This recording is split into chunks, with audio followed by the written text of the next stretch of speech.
आसुव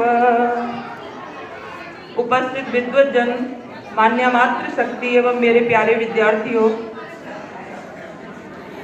बचपन से ही हम सुनते आए हैं कि हमारे देश में गणतंत्र दिवस मनाया जा रहा है।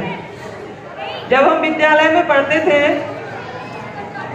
तो हमारे अतिथि आते थे और कहते थे कि आज गणतंत्र दिवस मनाया जा रहा है, लेकिन हमारे मन में एक विचार हर समय रहता था कि ये गणतंत्र दिवस क्या है।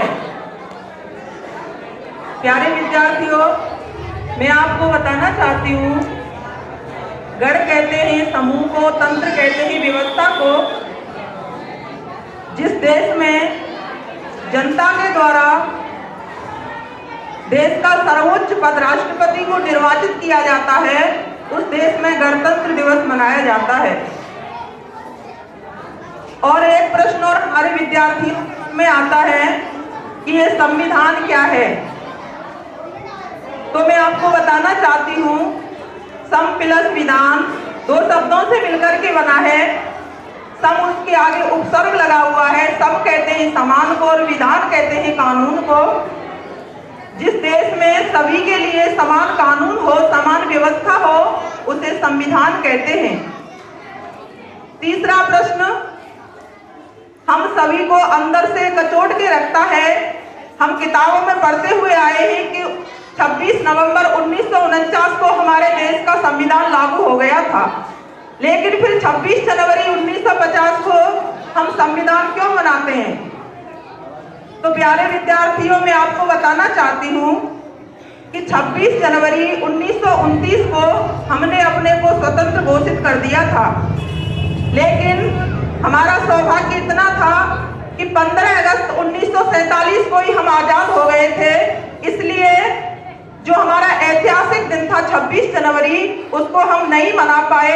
तो हमारे जो संविधान लिखने वाले थे, संविधान वेत्ता थे, उन्होंने कहा कि 26 जनवरी को ऐतिहासिक दिन बनाने के लिए हमें 26 जनवरी 1950 को हमारे जो अनुच्छेद बचे हुए थे, कुछ अनुच्छेदों को हमने 26 नवंबर 1949 को लागू किया और जो बाकी जो अनुच्छेद थे उनको 26 जनवरी 1950 के दिन पूर्ण रूप से लागू किया। इसीलिए 26 जनवरी 1950 को हमारे देश में ये गणतंत्र दिवस मनाया जाता है। आप सभी विद्यार्थियों को 71वें गणतंत्र दिवस की बहुत बहुत शुभकामनाएं।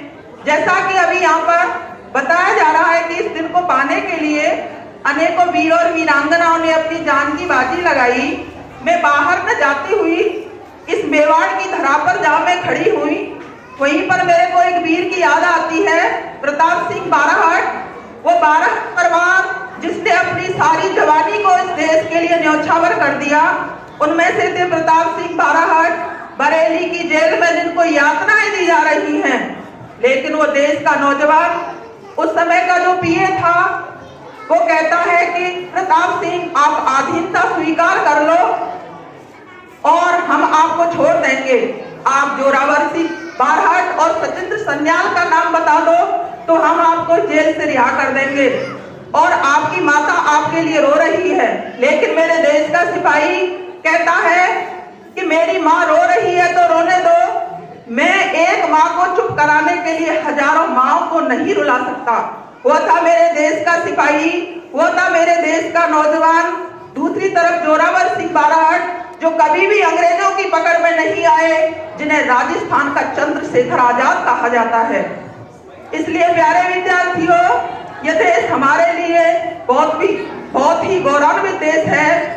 किसी कवि ने बड़े सुंदर शब्दों में कहा है कि याद शहीदों की जब आती आंसू भर भर आते, जो मर गए देश की खातर उनको शीश झुकाते। कैसे थे वे लोग जिन्होंने घर से रिश्ता तोड़ा, पत्नी छोड़ी, संपत्ति छोड़ा, पुत्र विलखता छोड़ा। राम प्रसाद बिस्मिल फांसी की तरफ जा रहे हैं, लेकिन हंस रहे हैं, मुस्कुरा रहे हैं और बड़े ही सुंदर शब्दों में कह रहे हैं, सरफरोशी की तमन्ना अब हमारे दिल में है, देखना है जोर कितना बाजुएं कातिल में है। ऐसे थे मेरे देश के नौजवान और ये थी मेरी देश की जवानी।